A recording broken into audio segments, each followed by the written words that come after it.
碎泪拳，鲤鱼打挺，炭治郎第一拳就让伊之助感受到前所未有的清脆感。这气吞山河的一拳，犹如一辆虎车迎父撞来，清脆的猪猪排断裂声，连离老远的善意都听到了。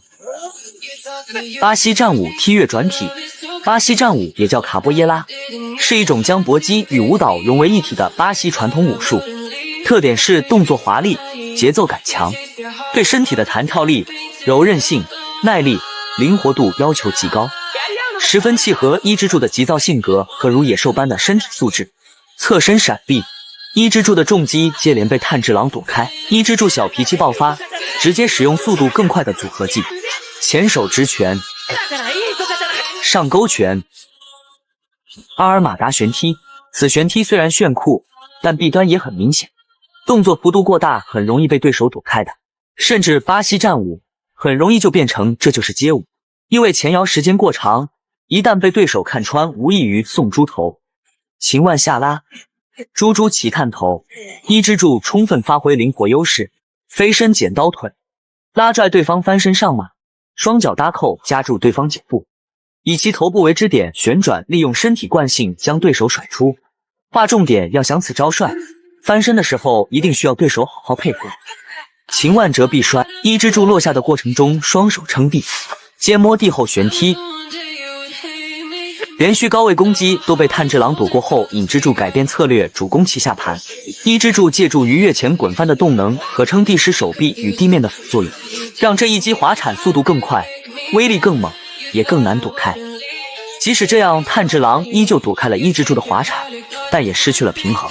伊之助马上收腿蓄力，双手撑地侧踢。炭治郎主动进攻，高扫齐头，腰好的伊之助轻松躲开，贴脸嘲讽。这猪头面具还真给炭治郎吓一哆嗦。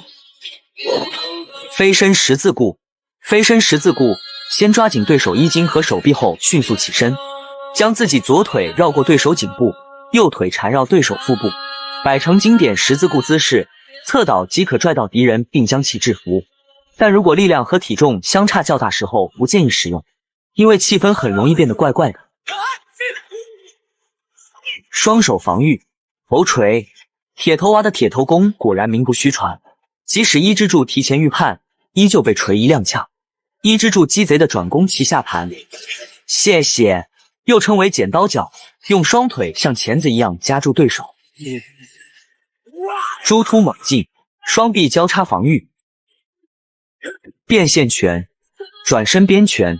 注意看伊之助拳头看似击腹，实则击头，这种指下打上的拳法在拳击里被称为变线拳、转身边拳。组合技接转身边拳，往往能打出出奇制胜的效果。俯身下潜，侧身上段格挡，侧身中段格挡，提肘防御，中段拍防。伊之助如野兽一般专门抢攻炭治郎中下段，炭治郎毫无办法，只能瞄准伊之助更低处。伊之助潇洒俯身一字马，躲开炭治郎大力中扫，接蝎子摆尾，蝎子摆尾，重心下移，弯腰翻身后踢腿，秘技铁头娃之怒。